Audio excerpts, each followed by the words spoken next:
आज फिर मैं आप सभी का स्वागत करता हूं,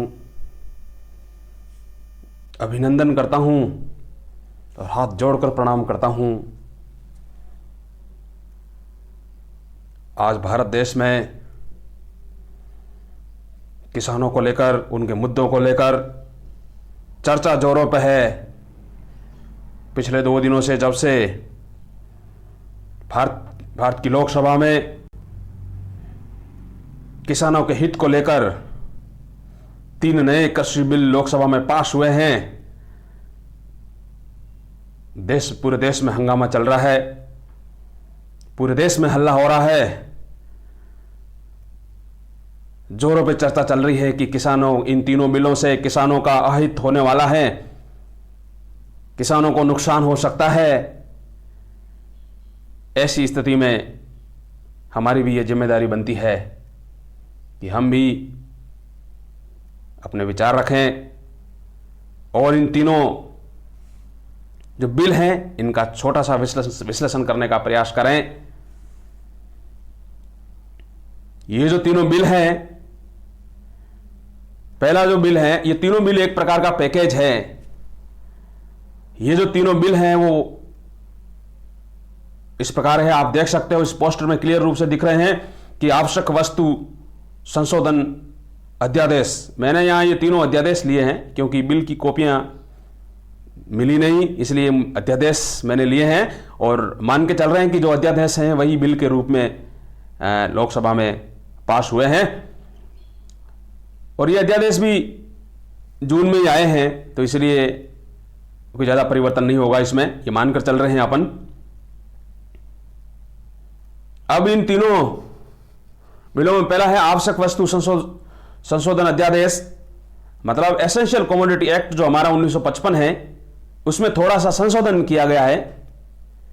दूसरा है किसान मूल्य आश्वासन और कृषि सेवा समझौता अध्यादेश 2020। तीसरा है किसान उत्पाद व्यापार और वाणिज्य अध्यादेश 2020। ये तीनों का एक पैकेज है।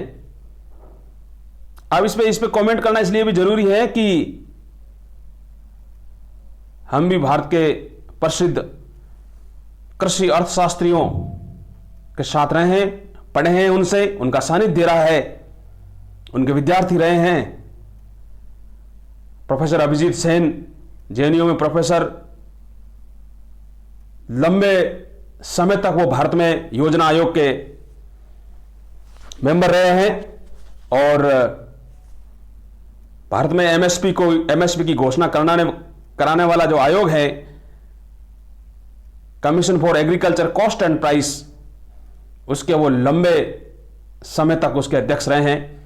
भारत में एमएसपी की कार्यप्रणाली की पूरी रूपरेखा उन्होंने बनाई है। प्रोफेसर उत्साह पटनायक अपने आप नाम के लिए मोहताज नहीं है, ये बड़े नाम हैं भारत में कृषि अर्थशास्त्रियों के। इनके सानिध्य के होने के कारण एक जिम्मेदारी बनती है। अब प्रश्न यह है कि क्या किसानों को फायदा होगा या नहीं? वास्तव में किसान क्या बुरी तरीके से प्रभावित होगा या किसानों को फायदा होगा? अब मीडिया में, मैं शुरुआत करूं उससे पहले 2-3 पॉइंट अपन मीडिया का ले लेते हैं। अब मीडिया में क्या चर्चा चल रही है? मीडिया में मुख्य रूप से यही मुद्दा चल रहा है। सोशल मीडिया पे मुद्दे ये चल रहे हैं कि अब एमएसपी और सरकारी खरीद नहीं होने वाली है। ये पॉइंट चल रहा है मीडिया के अंदर। सरकार अपने आप को पीछे खींच लेगी और इस पे ध्यान नहीं देगी। एपीएमसी और परंपरागत जो हमारी मंडियां हैं, जो स्टेट मतलब राज्य सरकारें एपीएमसी एक्ट के द्वारा मंडियां को कंट्रोल करती है और मंडियां बनाती है। सबको पता है कि भारत में कृषि से संबंधित जितने भी उत्पाद हैं उनकी सबकी खरीद फरोख्त, उनकी बिक्री मंडियों में ही होती है, मंडियों के बाहर कुछ भी नहीं होता है। इसके अलावा एक और पॉइंट यह भी है कि किसानों की जमीन का क्या होगा? क्या किसानों की जमीन चली जाएगी? तो इन सभी पॉइंटों का विश्लेषण करने का प्रयास करेंगे और इन बिल के धाराओं के साथ अपन विश्लेषण करने का प्रयास करेंगे। सभी बिल की एक्चुअल धारा क्या है, क्या वास्तव में किसान प्रभावित होगा, वो धाराओं को ही लेंगे अपन। अब मैं एक आपको ये दिखा दूं कि भारत में कृषि और उसकी एलाइड एक्टिविटीज और केमिकल फर्टिलाइजर पर कुल सब्सिडी कितनी है, कितना भारत सरकार खर्च कर रही है, यह पूरे भारत का बजट आप देख सकते हो। पूरे भारत सरकार का जो कुल बजट है वो 30 लाख करोड़ का बजट है। उस 30 लाख करोड़ के बजट में से किसानों के नाम पर कितनी सब्सिडी मिलती है वो आप देख सकते हो। 2017 और 2019-20 के बीच का डेटा यहां पे दिया हुआ है, आप देख सकते हो। फूड और पब्लिक डिस्ट्रीब्यूशन सब्सिडी जो 100,000 करोड़ थी, मतलब 1 लाख करोड़ रुपए जो किसानों को सब्सिडी 2017 में मिल रही थी, वो बढ़कर 184 हजार करोड़, और अपन कह सकते हैं कि 1.84 लाख करोड़ फूड पे और पब्लिक डिस्ट्रीब्यूशन हेड्स के नाम से सब्सिडी एलोकेट की गई भारत सरकार के द्वारा। और दूसरा देख सकते हो आप केमिकल फर्टिलाइजर, जो फर्टिलाइजर सब्सिडी आप देख रहे हो वो 66,000 करोड़ थी जो बढ़कर 80,000 करोड़ हो गई। तो दोनों सब्सिडियां लगभग भारत सरकार में पिछले 4-5 सालों में बढ़ी है। इन दोनों को जोड़ दिया जाए तो कुल सब्सिडी वो बनती है, वो है करीब करीब 2.7 लाख करोड़ रुपए की कुल कृषि के नाम पे, किसानों के नाम पे भारत सरकार सब्सिडी देती है। अब प्रश्न ये उठता है कि इस सब्सिडी में से किसानों को कितना मिलता है। अब आप देखिए, मैंने थोड़ा सा विश्लेषण करने का प्रयास किया है। भारत सरकार जो 2.7 लाख करोड़ रुपए की जो सब्सिडी किसानों के नाम से जारी करती है, अब होता क्या है एक्चुअली, सरकार किसानों से नाफेड और उसके अन्य एजेंसी के द्वारा किसानों से जब सरकार खरीदती है और फिर उसको एफसीआई के गोदामों में या विभिन्न गोदामों में सरकार उसको इकट्ठा करती है, तो ये पूरा का पूरा एफसीआई ये हमारी एग्रीकल्चर प्राइस पॉलिसी के अंतर्गत होता है। अब इसमें से आप देख सकते हो को जो कुल 2.7 लाख करोड़ रुपए जो किसानों के नाम पे सरकार जारी कर रही है, उसमें किसानों को क्या मिला। पहला मैं आपको बता दूं कि जो उर्वरक सब्सिडी है, जो फर्टिलाइजर सब्सिडी है, वो मोटे तौर पे सीधी की सीधी कंपनियों को जाती है, इसके अंदर ये किसानों को नहीं मिलती है। अब सरकार थोड़ा सा प्रयास कर रहा है कि इसमें से भी कुछ किसानों को मिले। दूसरा एक और उदाहरण दूं आपको कि ये फूड और पब्लिक डिस्ट्रीब्यूशन में बहुत बड़ा सरकार खर्च करती है, लेकिन पैसा जाता किसानों को क्या मिला।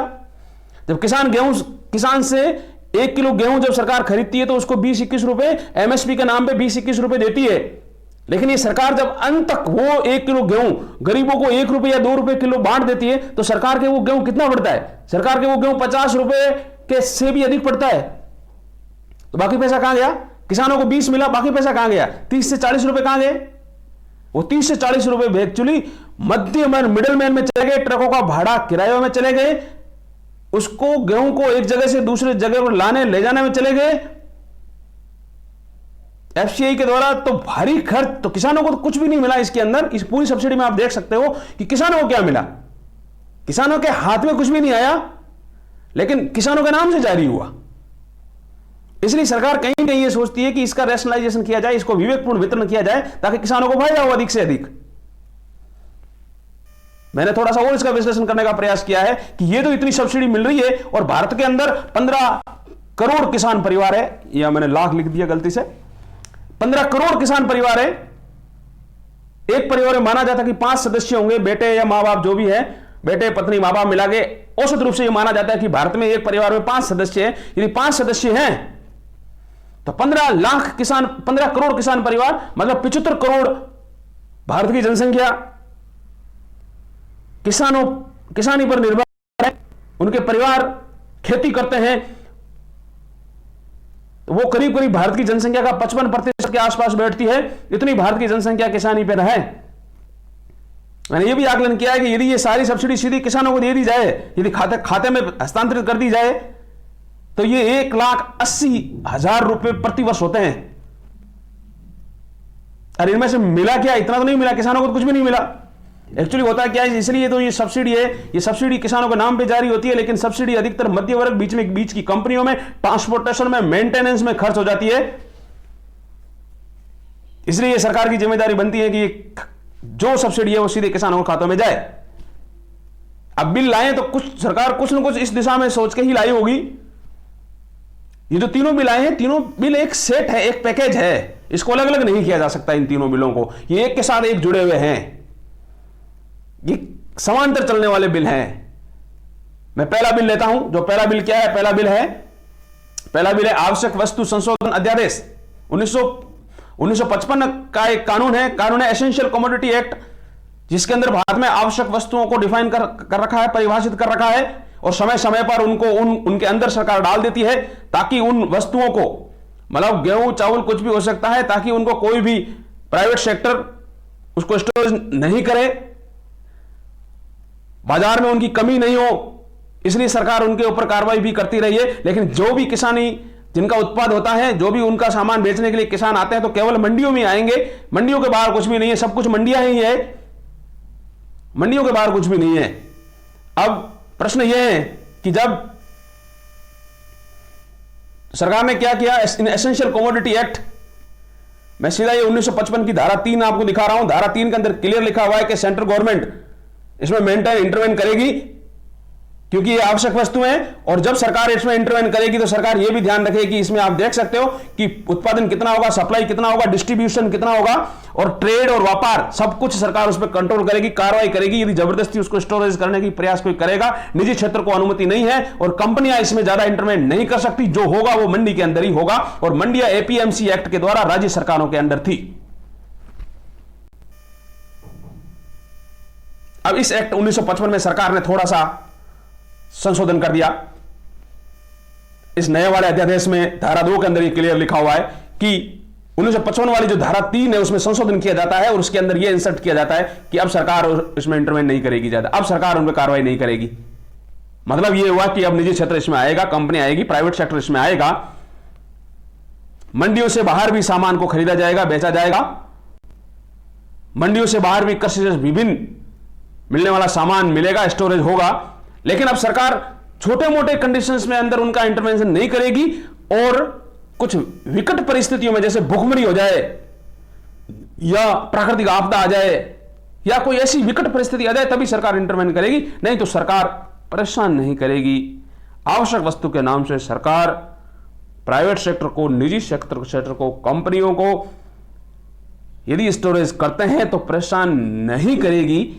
तो मतलब प्राइवेट सेक्टर के लिए अब इसको कृषि योग खोल दिया गया है। ये मोटे रूप से आप समझ सकते हो, इसको देख सकते हो। पहले क्या था, पूरा का पूरा एग्रीकल्चर सेक्टर, उनका उत्पादन सरकार के कंट्रोल में था।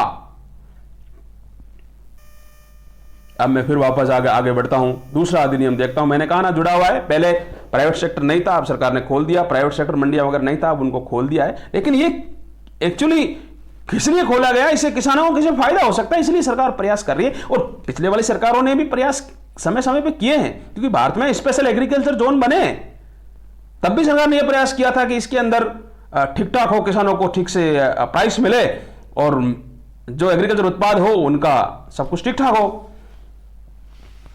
दूसरा है किसान मूल्य आश्वासन और कृषि सेवा समझौता अध्यादेश 2020। अब ये हो गया, जब प्राइवेट सेक्टर आएगा तो सरकार ने ये क्या किया है, अब किसान किसी प्राइवेट कंपनी के साथ, किसी व्यक्ति के साथ, किसी ट्रेडर के साथ अब क्या उत्पादन करना है, कितना उत्पादन करना है, आलू का करना है, गोभी का करना है या चावल का करना है, क्या उत्पादन करना है, ये समझौता कर सकता है। एग्रीकल्चर एग्रीमेंट के नाम से इन्होंने जारी किया है, मतलब एग्रीमेंट हो सकता है। मैं उदाहरण के तौर पे आपको इसको समझाने का प्रयास करता हूं। जब किसान किसी भी वस्तु का उत्पादन करता है, उसको पता नहीं है कि जब बेचेगा तो कीमत क्या मिलेगी। इसका दुष्परिणाम ये मिलता है, आप उत्तर प्रदेश में कई बार हम देखते हैं कि लोग आलू की ट्रोलियां रोड पे खाली कर देते हैं, क्योंकि वो आलू जब वो आलू बोते हैं तब तो 10-15 रुपए किलो होता है, लेकिन जब बेचने जाते हैं तो वो 50 पैसे किलो बिकता है। तो किसान बेचने की बजाय, कई बार ऐसा हुआ है कि उन्होंने रोड पे ट्रोलियां खाली कर दी। लेकिन यहां ये एक प्रोविजन किया गया है कि अब किसान चाहे तो किसी भी कंपनी के साथ समझौता कर सकता है। उदाहरण के तौर पे मैं ये कह सकता हूं कि जैसे कुछ चिप्स बनाने वाली बहुत बड़ी कंपनी आएगी और आके किसानों के साथ समझौता करेगी कि हम आपका आलू 5 रुपए किलो निश्चित रूप से खरीदेंगे, या 6 रुपए किलो या 10 रुपए किलो निश्चित रूप से खरीदेंगे। हमें 100 टन आलू 100 टन आलू 10 रुपए किलो चाहिए। तो किसान, ये तो कोई बुरा नहीं है किसानों के लिए यदि वो समझौता होता है तो इसलिए तब किसान 10 रुपए किलो आराम से बेचेगा, उत्पादन में करेगा, बेचेगा, उसको निश्चित रूप से पता है कि 10 रुपए किलो उसका बिक जाएगा। और आलू के अंदर एमएसपी नहीं है, सबको पता है। गेहूं की तो एमएसपी है, लेकिन आलू की तो एमएसपी नहीं है कम से कम। और जिनकी एमएसपी नहीं है उनमें सरकार, उनमें किसानों को कम से कम सुरक्षा मिलेगी कि उनको समझौता हो जाता है तो एक निश्चित रूप से उतने किलो पे उनका सामान बिकेगा और निश्चित रूप से किसानों की आय है वो बढ़ेगी।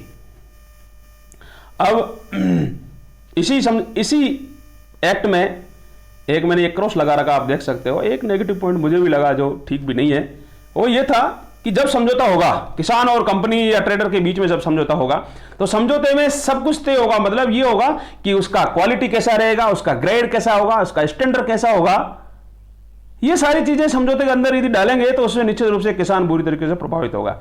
उदाहरण के तौर पे उसने समझौता क्या है, समझौता 5 पेज का समझौता किसान के सामने इंग्लिश में लिखा हुआ लेके आ गया, कंपनी लेके आ गई और उसमें ये लाइन डाली हुई है कि एक आलू आधा किलो का होगा तभी कंपनी खरीदेगी।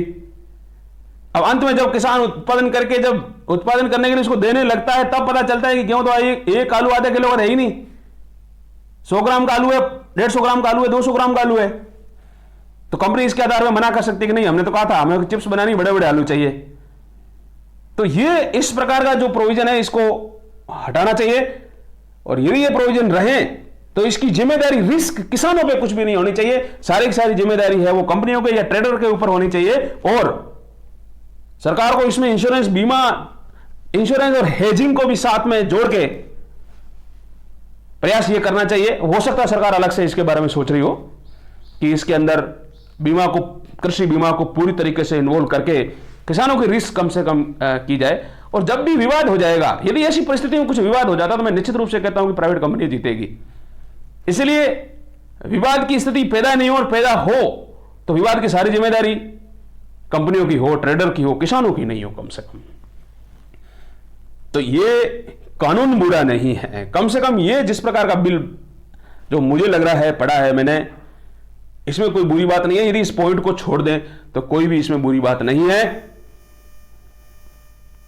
फिर आगे बढ़ते हैं अपन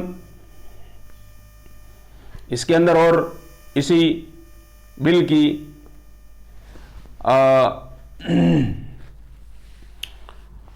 धारा या सेक्शन 8 के अंदर एक और प्रश्न मैंने ऊपर से चर्चा की थी कि जमीन का, किसानों की जमीन का क्या होगा।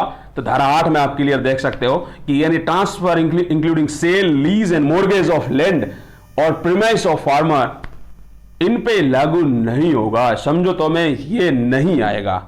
मतलब किसानों की जमीन पे बिल्कुल कोई भी कंपनियां कब्जा नहीं कर सकती है। क्लियर रूप से इस बिल में मेंशन है, लिखा हुआ है, और आप सभी देख सकते हैं, पढ़ भी सकते हैं। बिल अवेलेबल है अध्यादेश के अंदर, अध्यादेश में ये सारे पॉइंट अवेलेबल है, आप देख सकते हो। तो इसलिए जो ये कंसर्न ये है कि जमीन चली जाएगी, कंपनियां ले लेगी, हड़प लेगी, ऐसा कोई लग नहीं रहा है, ऐसा कुछ भी नहीं लग रहा है इसके अंदर। हम तीसरे बिल पे आते हैं। तीसरा बिल है किसानों के उत्पाद, व्यापार और वाणिज्य। अब देखो मैंने कहा था ये तीनों बिल जुड़े हुए हैं। पहले बिल में था कि आवश्यक वस्तु अधिनियम के अंदर सरकार बैकफुट पे आ जाएगी। अब सरकार ज्यादा इंटरवेंट नहीं करेगी, प्राइवेट सेक्टर को खेलने देगी, उनको आने देगी, उनको काम करने देगी। अब मंडियों के बाहर भी सामान बिकने लगेगा। दूसरा ये है कि अब किसानों के साथ, दूसरे बिल में यह था कि अब किसानों के साथ समझौते होंगे, समझौते कंपनियां करेगी, ट्रेडर करेंगे, मतलब प्राइवेट सेक्टर आएगा, इससे किसानों को फायदा हो सके। सरकार का प्रयास तो यही है कि किसानों को फायदा इससे हो सके। और तीसरा इसमें आया कि जब किसानों के साथ समझौता हो गया, उत्पादन हो गया, तब उत्पादन को किसान और जो ट्रेडर और कंपनियां हैं उसको कहीं पर भी लेके जा सकती है भारत में। ये इस प्रकार का इसके अंदर प्रोविजन है, जहां उनको बढ़िया दाम लगेगा उस दाम पे वो कहीं पर भी भारत के अंदर बेच सकती है। ये तीसरे वाले बिल के अंदर हम चर्चा, तीसरे बिल की आप सेक्शन 3 में अंदर, चैप्टर 2 के सेक्शन 3 के अंदर क्लियर रूप से ये लिखा हुआ है कि जो सामान जो किसान उत्पादन करेगा उस उत्पादन को किसी भी प्लेटफॉर्म पे कहीं पर भी राज्य के अंदर, राज्यों के बाहर किसानों को और ट्रेडर को बेचने की स्वतंत्रता होगी, कोई किसी प्रकार का कंट्रोल नहीं होगा इस पे। ये एक अच्छी बात है कि वो मंडियों के बाहर होगा। सबसे बड़ी बात है कि मंडियों के बाहर होगा ये। अब मंडियों के अंदर तो होता ही है, मंडियां भी कुछ लोगों के हाथों में होती है और वहां कंट्रोल होता है। मंडी के अंदर कोई जा नहीं सकता, मंडियों के अंदर भी दलाल होते हैं। तो इसलिए मंडियों के बाहर होने लगेगा तो कम से कम थोड़ा सा कंपटीशन, यदि एग्रीकल्चर प्रोड्यूस में कुछ कंपटीशन आने लगेगा तो कैसे किसानों को फायदा हो सकता है। इस पर सरकार ने प्रयास किया है। एक और इंपॉर्टेंट पॉइंट इसके अंदर यह है कि पेमेंट में डिले नहीं होगा, उसी दिन पेमेंट होगा। या 3 दिन के अंदर अंदर किसान को पेमेंट किया जाएगा जब वो सामान बिक जाएगा, उसमें डिले नहीं होगा। कंपनी ऐसे नहीं है कि बेच के और पैसा बीच में रख दे, ऐसा नहीं होगा। सामान तुरंत बिकेगा और पैसा भी तुरंत किसान के खाते में आएगा। इस प्रकार का प्रोविजन इस धारा के अंदर किया हुआ है, इस सेक्शन में किया हुआ है। अब प्रश्न ये है कि अब सरकार को कुछ और चीज़ें भी करनी चाहिए। मुझे लग रहा है वो ये करना चाहिए कि कम से कम ये किसानों को आश्वासन दे रहे कि सब्सिडी किसी भी सूरत में कम नहीं होने वाली है। जैसे मैंने बताया कि अभी सब्सिडी 2.7 लाख करोड़ है, तो सरकार किसानों को आश्वासन दे सकती है कि ये सब्सिडी इतनी रहेगी और इससे अधिक सब्सिडी और बढ़ेगी। और यदि सरकार अब सपोज मैं आपको बताऊं कि भारत में जो FCI के द्वारा वेयर हाउसेस में हमारी जो फूड ग्रेन स्टॉक की जो कैपेसिटी है, मतलब एक नॉर्म्स कितना अनुकूलतम कितना होना चाहिए, तो ये माना जाता है कि 21 मिलियन मेट्रिक टन होना चाहिए, लेकिन अभी कितना है, करीब 65 मिलियन मेट्रिक टन खाद्यान्न हमने स्टोर कर रखा, मतलब उसके 3 गुना ज्यादा। तो उससे क्या होता है, वो खाद्यान्न खराब होता है, रेल की पटरियों के किनारे या वहां पे बारिश से भीग जाता है, वो खराब हो जाता है, वो कोई काम नहीं आता है। तो अब क्या होगा कि सरकार यदि आधा खरीदेगी तो आधा वो बाजार में चला जाएगा, प्राइवेट सेक्टर उसके अंदर कुछ न कुछ अपना रोल करेगा।